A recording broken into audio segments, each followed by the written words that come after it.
Boa tarde, gente. Eu sou a Ludmilla, estou representando a SavePoint hoje para falar de arquitetura e estruturas internas do Postgres. E eu estou muito surpresa com o tanto de gente que tem aqui. Eu sei que é um assunto interessante. Eu estou nessa carreira de DBA há menos de um ano, então, assim, eu tenho que mexer nisso basicamente todo dia, principalmente no catálogo, que vai ser o grande astro aqui da palestra. A gente vai falar bastante dele. Eu e minhas personalidades, né? Eu estou sozinha aqui no palco. Mas eu vou falar bastante do catálogo e espero que agreguem para vocês, assim como tem agregado para mim na minha jornada de me tornar uma DBA, com o mestre Fábio Teles, aí, que tem sido meu mentor. Então, esse aqui vai ser o nosso roteiro, tá bom? A gente vai ter um overview desses tópicos. Vou começar aqui com a introdução.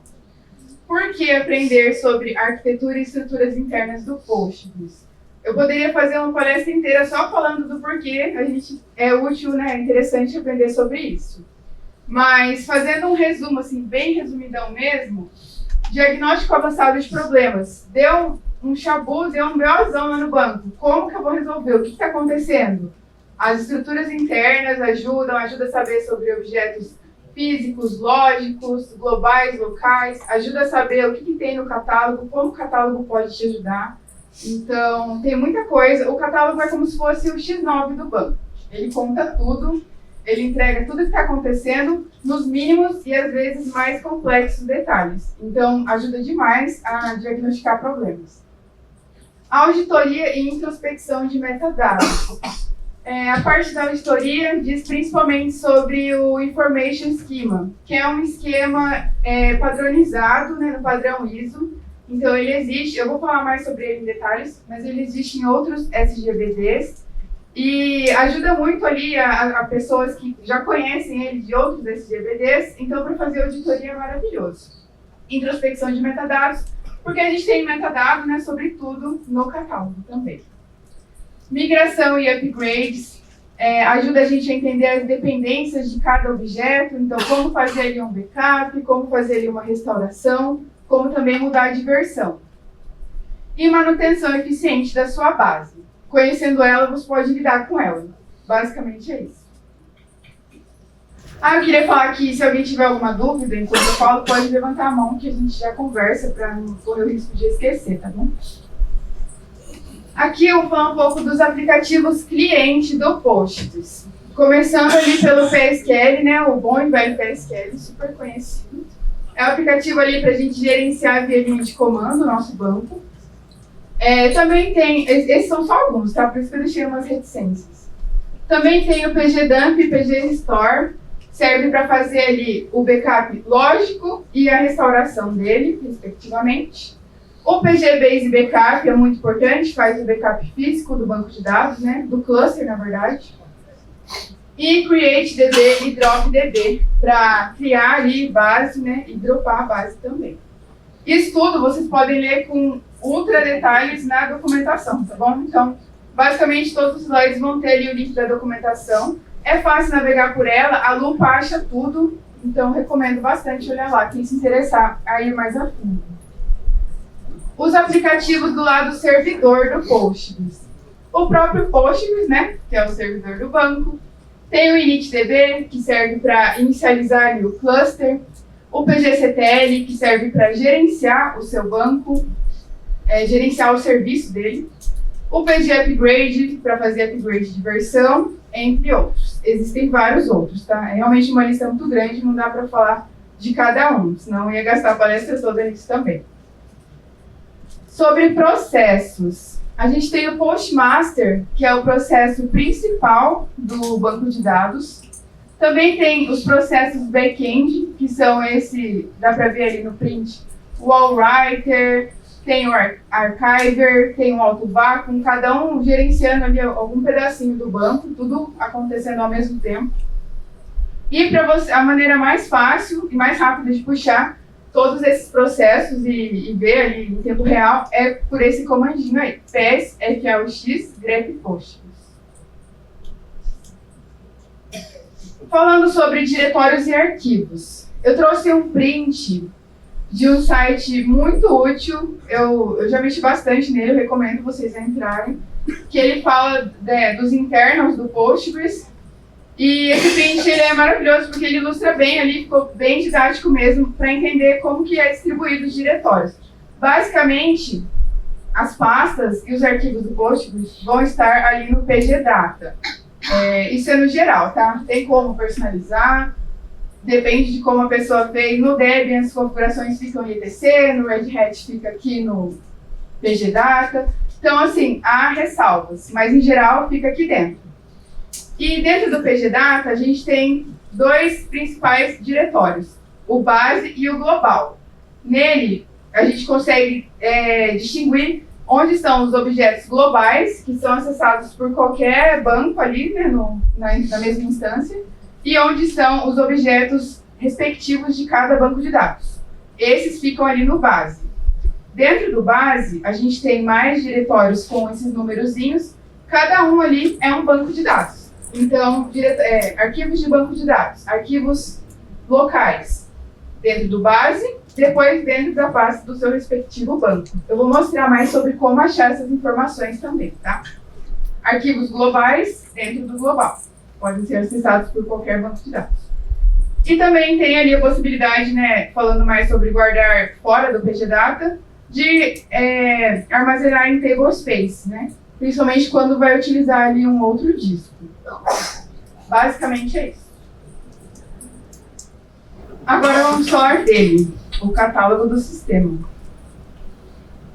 Então, o que é o catálogo do sistema? Ele é um conjunto de tabelas que contém ali metadados sobre o banco de dados e fica no esquema pgcatálogo. Aí meio que uma convenção, né? Essas tabelas todas começam com pg underline. E eu trouxe algumas das principais que a gente vai mais ver aqui nos exemplos, mas assim, tem uma lista gigantesca, não daria para trazer todas também e nem falar o que é cada uma. Por isso que eu só vou citar algumas daqui do slide. A pgclass, a gente come com farinha, a tabela do catálogo que diz respeito às tabelas e alguns outros objetos assim, mais comuns do banco. E aí tem várias informações, tem nome do objeto, qual banco ele pertence, qual esquema ele pertence, etc. Tipos de dados, colunas, tem um monte de coisa. Tem a tabela pgroles, diz respeito às roles. Tem a pgdatabase, das bases. pgnamespace, diz respeito aos esquemas. pgattribute, diz respeito às colunas das tabelas. Constraints de constraints mesmo. Esse proc é de procedure. Sequence, stat, settings, etc. Tem muitas tabelas mesmo, ou seja, riquíssimo de informação. Tudo que você quiser saber do banco vai estar lá. Às vezes está escondido? Tá, mas vai estar lá. Falando mais sobre o Information Schema. Então, como eu disse, ele é padronizado pela ISO. Então, ele é mais portável. Pessoas mudei de empresa, usava um SGBD, vou usar agora um outro. Se contar com o Information Schema, está resolvido. Tem quase tudo que tem no catálogo tem nele. Ele é um esquema composto por views e tabelas e roda em cima do pgcatálogo. Então, se você souber mexer no Information Schema, você está bem também. Como falei, suportado por diversos SGBDs. A gente estava fazendo uma pesquisa ontem, até Oracle tem, então, tipo assim, é bem popularzão mesmo. E eu trouxe um print de algumas das views aqui. Mas assim, gigantesco também, é só algumas mesmo, tá? A gente tem uma reticência aí embaixo dessa imagem. A documentação está nesse link aqui. Falando mais sobre objetos lógicos e físicos. Então, os objetos lógicos, eles não são armazenados ali numa pastinha, num arquivinho, na sua máquina, né? Na máquina do seu servidor. Eles não têm representação física. Mas eles são gerenciados pelo Postgres. E aí alguns exemplos são esquemas, views, funções. Então eles existem dentro do banco de dados, mas não vão ocupar uma pastinha no computador, tá? Os físicos ocupam. Então eles têm a representação física e a gente consegue achar os arquivos que eu mostrei naquela imagem anterior lá do internos, fica lá dentro dentro das pastinhas, né, o global, o base, a gente consegue mexer, encontrar eles lá. De repente, se dá algum problema, eu vou exemplificar aqui, mas é possível achar. Então, Além dos físicos lógicos, tem os globais locais, como eu já citei também. Globais não pertencem a um banco de dados específico, pode ser acessado por qualquer banco de dados, ficam na pasta global, e esses são alguns exemplos aí de arquivos globais. Então, eu trouxe aqui, os numerozinhos representam objetos, porém tem alguns que têm esse sufixo, né, FSM, VM, diz respeito o VM é Visibility Map. Ele fala sobre visibilidade de linhas de tabelas durante transações, então ele guarda esse tipo de informação. O FSM é Free Space Map. Ele guarda informação sobre espaço livre nas tabelas. Então serve para gerenciar aí, só por curiosidade, essas coisas. Não são objetos, né? São dos rostos. Os locais, eles pertencem a um banco de dados, ficam lá dentro do base. Perdão, pode falar. Tem microfone para ele?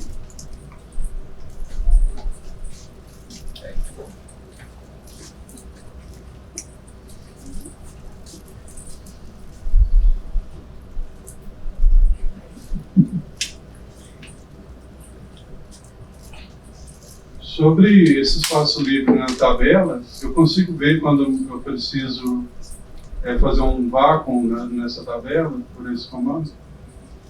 Olha, a gente consegue ver de outras formas. Eu não mexi nos arquivos em si, né, porque eles não são legíveis para a gente, só para o banco. Mas eu vou trazer aqui nessa apresentação um exemplo de como automatizar esses comandos de limpeza de vácuo, tá bom? De limpeza de tabelas que tem espaço livre. Aí acho que pode servir para você. Tá mais para frente, tá? Então, falando um pouco mais dos objetos locais, aquela hora a gente viu, né, o internas, aqui a gente já está vendo dentro da pasta, né, como é mesmo a listagem de arquivos. Pertence a um banco de dados específico, no diretório base dentro do PGData, e cada um no seu respectivo, na respectiva pasta do seu respectivo banco. Aí aqui eu trouxe alguns também. Por que saber sobre objetos globais e locais, né? O que isso vai me ajudar? Em qual situação? Por exemplo, disco corrompeu por X motivo. E aí tem uma query lá gigantesca, que envolve um monte de tabela, um monte de coisa, deu erro. A minha query gigantesca, por exemplo, é essa aí, ó, select asterisco from test 1. Finge que é uma query gigantesca, tá? Que tem um monte de tabela. E aí, deu um erro ali, que não pode abrir o arquivo, está em base 16393, 16429. Se fosse uma consulta gigantesca, o que diabos é esse arquivo? O que ele significa? Quem é ele na minha consulta, né? Para eu ver o que aconteceu, minimamente, para eu poder trabalhar nesse erro. Então, sabendo esses números, a gente consegue chegar até o diretório, né? Aliás, a gente consegue chegar até o objeto por consulta no catálogo. E daí eu trouxe aqui um exemplo do erro direto na consulta, também do log do erro. Essa é uma forma aí de consultar os últimos erros bem fácil ali, né? No arquivo de logs mesmo. E também eu trouxe um exemplo de como a gente pode localizar lá nas pastinhas, né? Conforme os exemplos anteriores. Aí eu fiz uma consulta muito simples na PG Database, tabela do catálogo, buscando pelo meu OID, que é o ID do objeto 16393. Porque se deu ali base 16393, eu já sei que é de um banco, é local, e o banco é o banco 16393. Mas qual banco é esse, né? Se eu precisar saber o nome. Aí tá lá, trouxe para mim o nome. É o banco aplicação 1. Sabendo agora o outro ID, né, 16429, a gente pode chegar no próprio objeto que está com problema em si. E para isso, eu fiz uma consulta na PG Class, que eu disse que é aquela que a gente come com farinha, que a gente sempre está vendo. E ele retornou ali para mim. Eu fiz ali um tratamento de caso para pegar exatamente qual é o tipo de objeto, supondo que a gente tivesse aquela mega consulta com vários objetos sendo utilizados do banco. E ele trouxe para mim que é um tipo tabela. Então, isso também consta lá na PG Class. Como eu falei, a gente usa principalmente para ver sobre tabelas, né? Porque é o que é o mais comum. mas tem informações de outros objetos também. Puxei o 16429 e veio lá para mim, que é a tabela teste 1, surpreendendo todo mundo. Ninguém, né? Porque a consulta era select asterisco from teste 1. Mas finge que era gigante. A gente já sabe, então, que o problema é na tabela teste 1. E aí, a partir disso, a gente pode navegar até o diretório, ver se existe, de fato, esse arquivo ou não, e trabalhar numa recuperação de dados, um backup, algo do tipo. Então, é útil para saber, nessas situações, navegar ali pelos seus objetos na máquina também. Alguém quer fazer alguma pergunta? Aqui a gente vai ver um pouquinho sobre metadados. Alguns exemplinhos de consulta. Então, eu trouxe aqui como exemplo, a gente DBA costuma fazer ali o health check nas bases. Então, a gente extrai diversos metadados e estatísticas, né, do banco. Esse é um que a gente costuma ver bastante, que a gente puxa no nosso relatório, que é sobre usuários e privilégios, para a gente ver quem que existe nesse banco e o que cada um pode fazer. Porque às vezes existe um monte de gente que não precisava existir, existe gente com um monte de poder que não precisava ter, cria ali uma restrição maior, né, para a segurança ali do banco. E esse é um exemplo de consulta usando as tabelas do catálogo PG Auth Members e PG Roles. Aí está aqui para vocês a saída, trazendo ali a role, quais ações, né, ela pode fazer, login, se ela é superusuário, se ela pode criar banco, outras roles, fazer replicação e ser membro também de outras roles, né, porque a role pode ser tanto usuário quanto grupo de usuário, para controlar ali os privilégios. Então é interessante, essa é uma informação muito interessante sobre a base de dados. Ainda sobre usuários e privilégios, dá para consultar também, né, privilégios de um usuário específico. Então, nesse exemplo aí, eu queria apagar esse usuário aí, user 2, eu estava testando, daí eu costumo ver privilégios como /du lá no PSQL, né, que é bem rápido, bem fácil. Aí não tinha nada, falei, vou apagar. E aí deu erro, porque ele não tinha atributo ali em bases, né, ele tinha atributo em objetos. Então, sobre objetos, a gente pode vir aqui no Information Schema e olhar a Role Table Grants, por exemplo. Aí aqui ele traz todos os privilégios, tabela por tabela, aí traz a listinha bem detalhada, se você quiser investigar alguém específico. Dá para tirar informações do catálogo sobre o PGHBA-Conf. E daí eu lembro que durante a apresentação, eu até estava comentando com o Fábio, eu falei assim, por que a gente vai olhar no catálogo PGHBA-Conf se a gente tem um arquivo PGHBA-Conf, né? Olha o arquivo.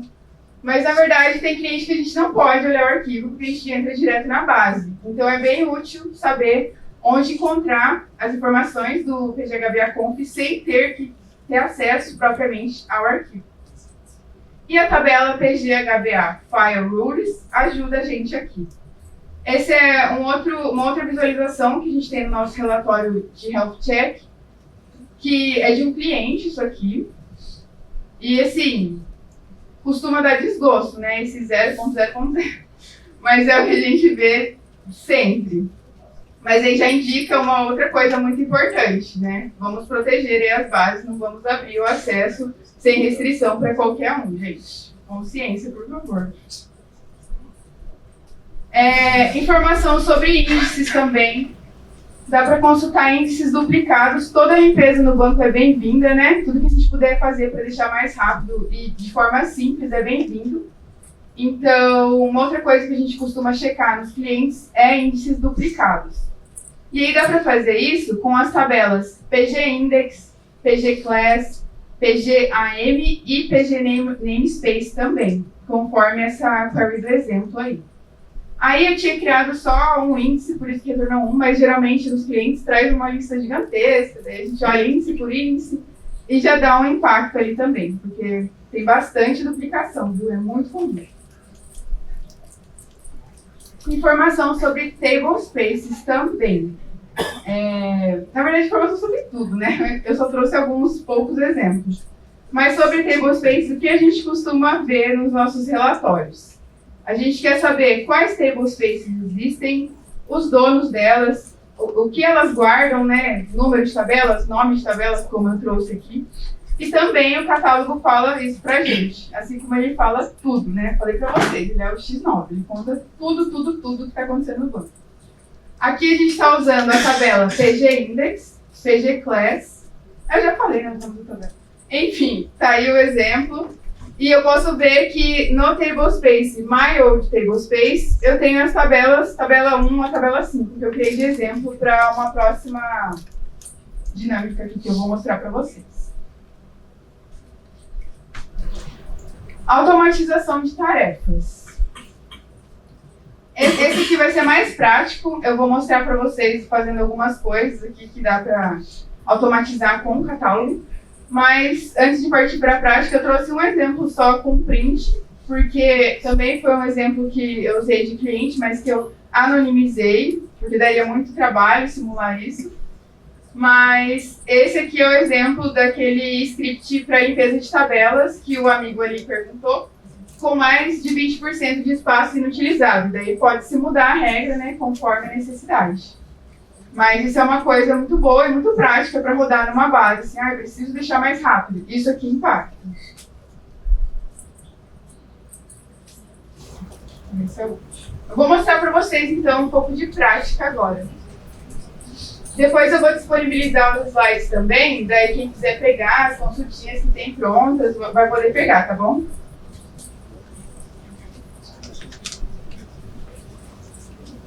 Sobre automatização, então, para gerar os comandos ali de forma fácil. Esse é o exemplo de conceder permissão em massa de um determinado esquema, de uma determinada tabela, na verdade. Eu estou usando a base do Pagila, que é uma base para teste do próprio Postgres. Ah, com certeza. Aí você me fala se ficou bom, tá bom? Tá bom? Gente, eu virei DPA e vou precisar usar óculos. Será que é coisa de nerd? Eu não tinha que usar óculos antes, gente. Consequência da vida. Mas se começar a usar de voltrinho, a gente conversa. Então eu estou usando a base do Pagila. Ela é uma base assim, que vem com uma quantidade considerável de dados, dá para fazer vários testes. Recomendo bastante quem quiser testar aí, não quer ficar criando as coisas na mão, dá maior trabalheira, né? Leva o maior tempo, dá preguiça também. E eu vou demonstrar aqui como funcionaria para a gente criar esses comandos, então, para conceder permissão em massa de uma determinada tabela. Aqui no Pagila, eu tenho várias tabelas, né? E aí eu procurei por uma que tem algum tipo de padrão para a gente poder fazer para elas, né? Fazer em massa. Eu tenho um monte de tabela que começa com ABC, ponto, quero todas do ABC, ponto, dar permissão para fazer tudo nelas para tal usuário. No caso, eu peguei essa payment underline. Tem várias tabelas dela, serviria para o exemplo. E daí, essa consultinha aqui, a gente podia rodar ela assim, ó. Aqui coloca-se, né, o identificador da tabela. Deixa mais.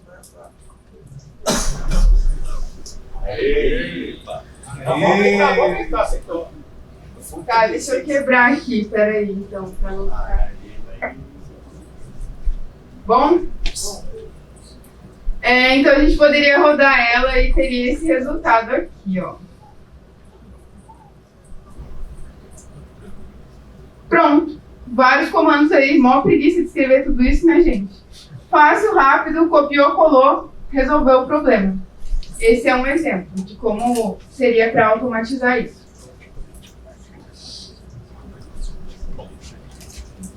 Pera, o que você fez?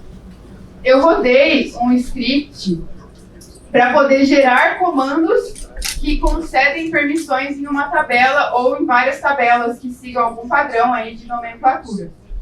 Então, todas as tabelas que se chamam,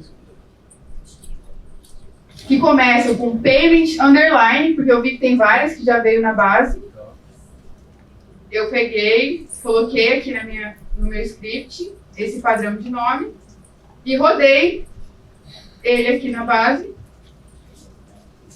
E aí já me deu todas as permissões ali que eu selecionei quando eu fiz aqui a minha consultinha, de forma fácil, para algum determinado usuário, né? Eu coloquei aqui o user 2 Fagila. E fica bem simples assim, se eu precisar manualmente dar permissões. É uma forma rápida. Você gerou eles, mas você não executou, né? Não executei. Você copiava e colava no... Isso, exatamente. Dá pra usar o /gzex, dá pra você exportar com um arquivo já importado. Tá? Sim.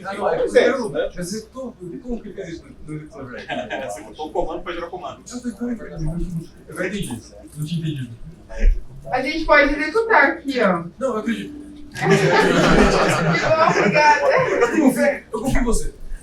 É que eu não tinha entendido, não. Não, agora eu vou ter que provar. Pronto, tá aprovado. E aí a gente pode até usar a consulta que eu mostrei lá em metadados, procurando privilégios e tabelas de um usuário específico, né? Pra gente ver aqui que aplicou mesmo. Vou provar de novo, hein? Você duvidou? Aqui, ó, nas tabelas payment, underline, alguma coisa, eu dei todos os privilégios ali. Gente, muito fácil, né? Imagina digitar isso, imagina fazer isso, ficar copiando e colando, que coisa chata. E se eu tenho um padrão de nome de usuário também, eu já faço para várias tabelas, para vários usuários, posso fazer para vários esquemas, facilita bastante a nossa vida. Sim, até trocar o texto para esse usuário se encaixa nesse. Exatamente. Vamos facilitar a vida, né? Que a vida já é difícil. Bom, vou partir para a próxima, tá? Outra automatização seria trocar tablespace de todas as tabelas, de todos os esquemas do banco. Então, eu mudo as minhas tabelas ali para um novo tablespace.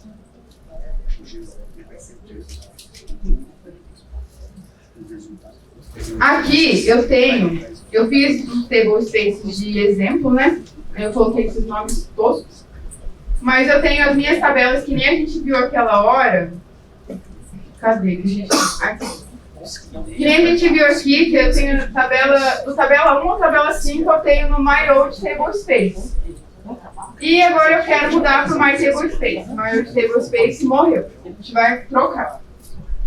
Dá para fazer isso de forma muito fácil. Finge que é um monte de tabela também, é uma coisa muito complexa, né? Que ajudaria super a nossa vida. Não meu exemplinho bobo daqui. Aí aqui com essa consultinha é possível gerar esses comandos também. Vou demonstrar para vocês.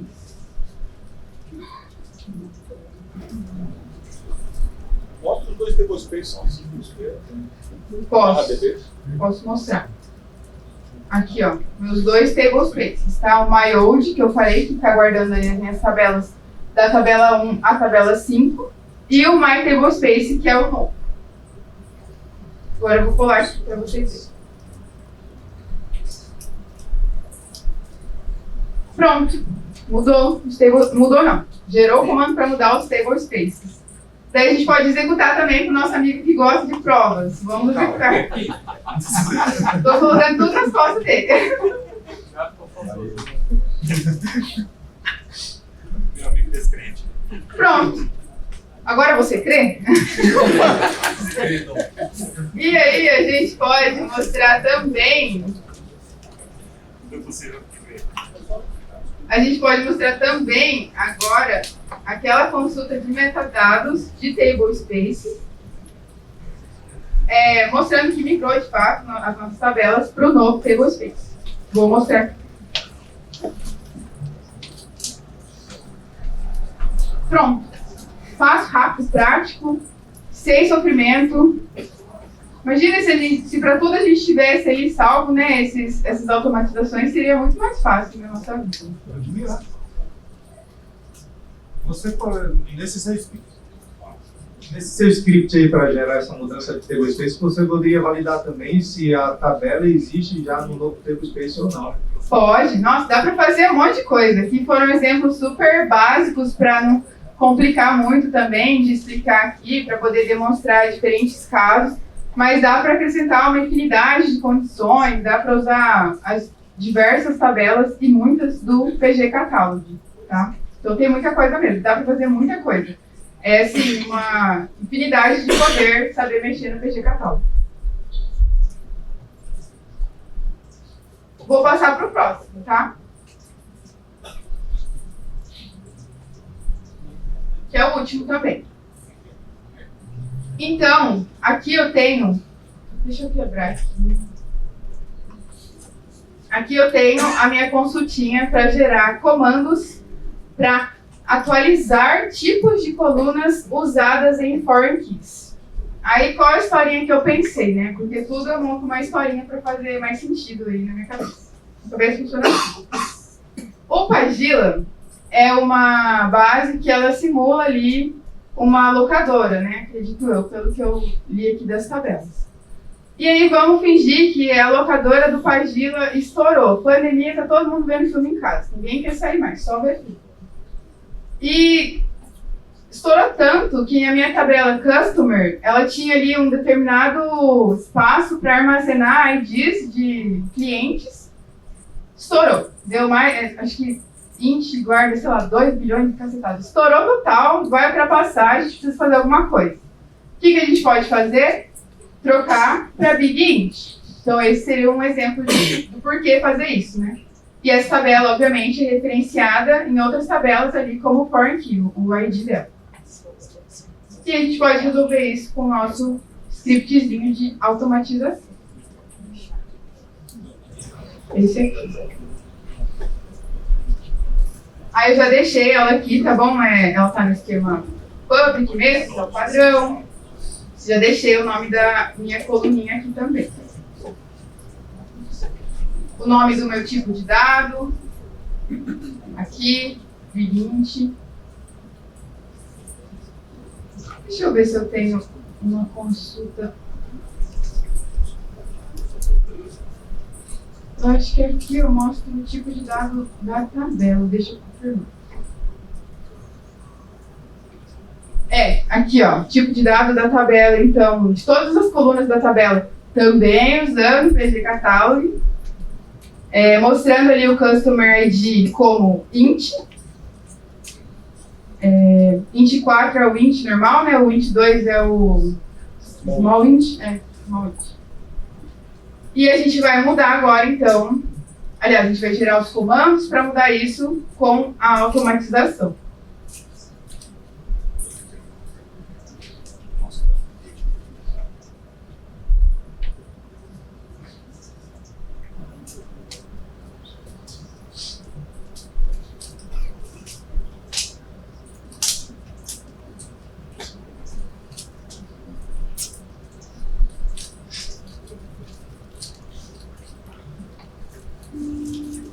Pronto.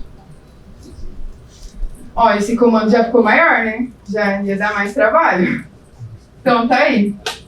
Trocando todas as foreign keys oriundas da Customer ID para Big Int. A gente trocou ali o tipo de dado dessa tabela. E daí a gente pode executar também isso aqui.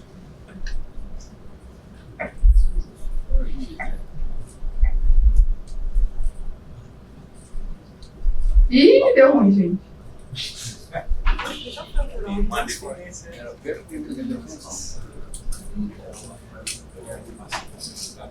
Eu acho que eu já simulei isso e aí eu zoei meu exemplo. Peraí, deixa eu dar uma olhada. Não, é porque tem herança, porque é uma tabela particionada. Você tem que desfazer a herança primeiro.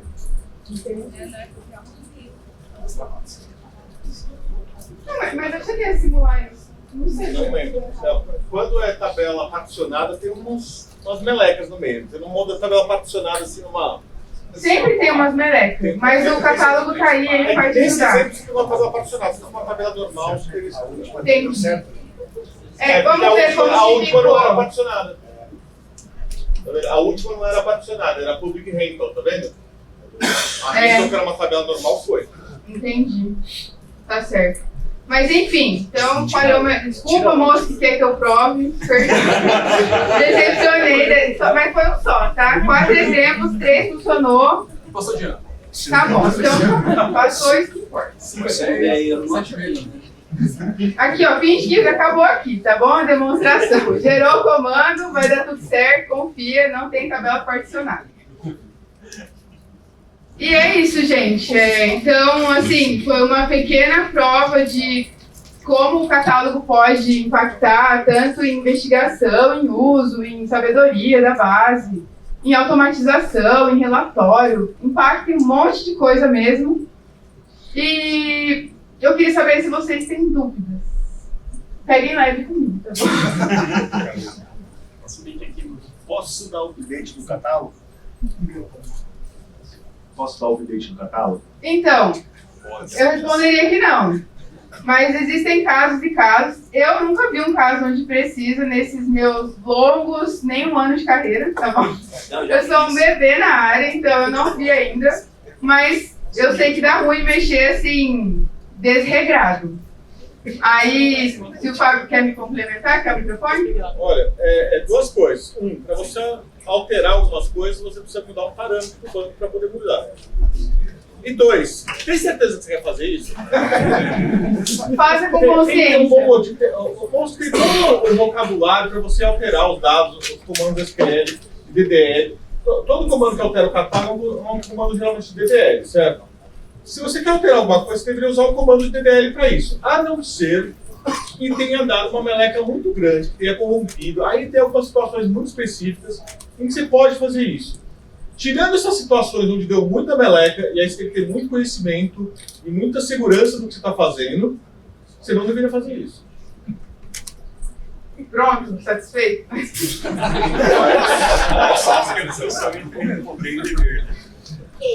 Quem mais? Calma. Você falou que tipo, você está trabalhando como DBA há um ano? Nenhuma. Há nem um ano? Quase um ano. Faltam uns 3 meses, sei lá. Em janeiro faz um ano. Em janeiro faz um ano. 9 meses, então. Mas, aí, tipo assim, eu queria saber como que foi, o que você fazia antes disso e como foi essa migração de carreira para você? Ah, legal, interessante. Nossa, eu já passei em várias áreas.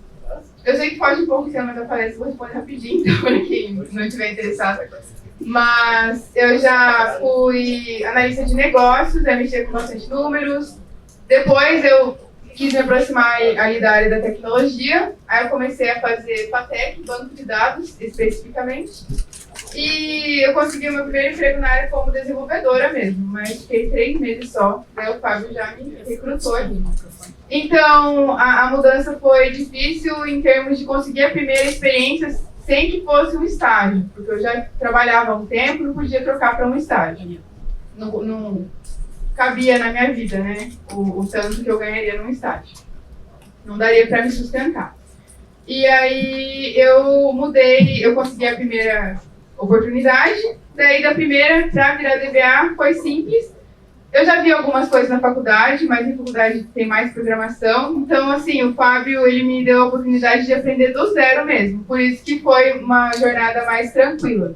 Fácil? Não foi fácil, não é fácil, mas está sendo enriquecedor e eu tenho tempo de desenvolver, aprender, porque é muita coisa, gente, é muita coisa mesmo, dá até medo.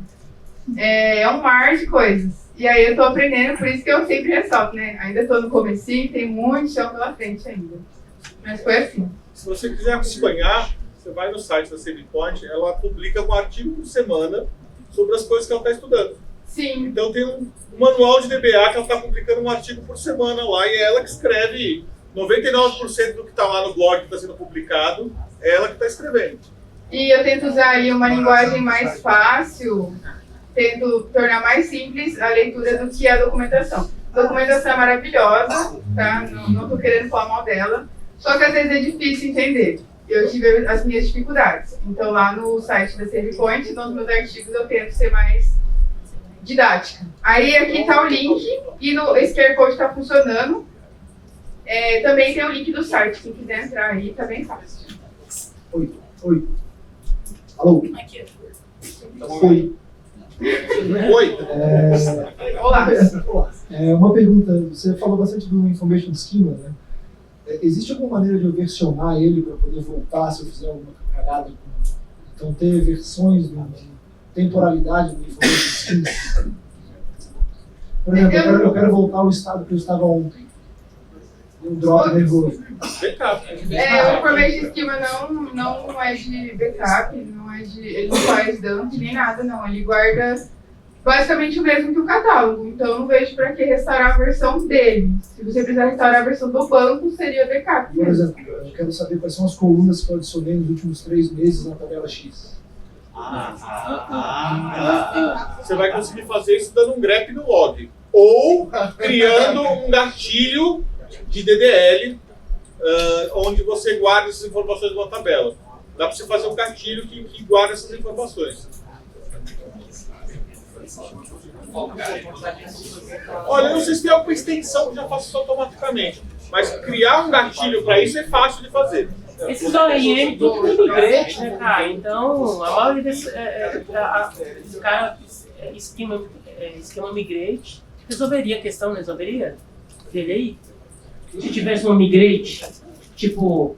Sim, mas você vai resolver fora do banco, né? Então, não, mas eu falo assim, controlar do jeito que ele quer, controlar numa tabela do banco um esquema migrate, tipo, igual o rei roda lá o rei de TV migrate, ele tem lá um esquema migrate que você vê as migrações. Seria isso? Seria adicionar temporalidade. Então, por exemplo, SQL Server, o próprio SQL 2016 já tem temporalidade. Tabelas temporais. O Information Schema é uma tabela. Cada view. Tem como adicionar temporalidade a essas tabelas. Não tem isso no arquivo. Mas se falou, tá falado. Isso é legal. Seria. Está convidado a se envolver. O banco de dados é aberto, você pode dar sua contribuição. Gente, tem mais Muita coisa surgiu no banco. Assim, uma vez eu saí de uma palestra que tinha dado lá em Osasco. Eu e o Everaldo Escandão estava reclamando, isso é uma coisa besta. Poxa, na hora de sair do PSQL, você tem que usar barra Q, o pessoal pode com esse. Ele saiu, chegou em casa, fez, implementou e não pode até hoje. Tipo, sair de uma palestra e chegou em casa, quer saber, eu vou fazer. a dose de inspiração do dia. Você pode voltar no slide do Object ID? No exemplo de caso, Esse por aqui, exemplo. ó. Esse aqui? Não, é o que você fez no exemplo, caso rompesse o Ah, tá. disco. Esse aqui. Daí, o que aconteceu, né? Você tem um exemplo de um disco corrompido, você fez uma busca, é uma query?